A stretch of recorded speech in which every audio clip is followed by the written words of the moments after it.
জয়মনির ঘোল থেকে আন্ধারমানিক পর্যন্ত যতটা দেখা যায় চোখে পড়ে শ্যালা নদীর দুধারে তেল জড়ানো গাছের এমন মৃত্যুদশা। মূলের মাধ্যমে শ্বাস নিয়ে বেঁচে থাকা এসব গাছের জীবন এখন সংকটাপন্ন। শুধু তাই নয়, পানিতে বিষাক্ত তেলের আবরণ পড়ে থাকায় পানির নিচে যেতে বাধা পাচ্ছে সূর্যরশ্মি ও অক্সিজেন, ফলে মাছ ও জলজ প্রাণীর খাবার তৈরি হচ্ছে না নদীতে। এ কারণে খাদ্য সংকট আর দূষিত পানি গ্রহণ করে ঝুঁকিতে রয়েছে জলজ প্রাণীকুল।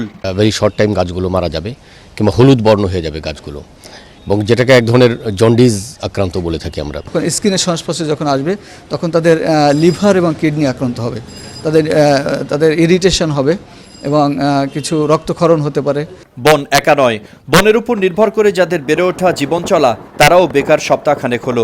মাছ, পোনা, কাঁকড়া শিকারীরা অনন্য পায় হয়ে এখন তেল সন্ধানী।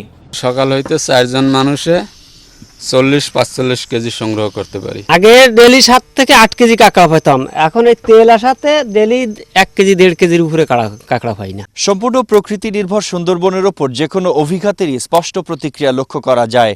শ্যালা নদীতে তেল দুর্ঘটনার পর বনের জীববৈচিত্র্য, প্রাণ প্রতিবেশ, বাস্তুসংস্থান এবং বনজীবীদের জীবিকায় পরিবর্তন এসেছে। এদিকে বনকে দূষণমুক্ত করতে যারা তেল সংগ্রহ করছেন মারাত্মক স্বাস্থ্য ঝুঁকিতে পড়েছেন তারা। চোখটা জ্বালা করে, রাত্রে ঘুমাইতে খুব কষ্ট হয় এবং পানি ঝরতে থাকে। মাছ কাঁকড়া 4-5 দিন হয়েছে বন্ধ হয়ে গেছে। গত কয়েকদিনে ডলফিনের দেখা পাওয়া না গেলেও শ্যালা নদীর দুধারে 2-1টি গুই সাপের দেখা মিলেছে। তবে কোথাও কোথাও এসব প্রাণীর মৃতদেহ দেখছেন কেউ কেউ। নিজের ক্ষমতায় ক্ষত কাটিয়ে উঠবে সুন্দরবন, এই আশাবাদ যেমন আছে তেমনি বনকে নিরাপদ রাখার দাবি জানিয়েছেন পরিবেশ ও প্রতিবেশ বিজ্ঞানীরা। মিঠুন মোস্তাফিজ, বৈশাখী নিউজ, শ্যালা নদী, সুন্দরবন।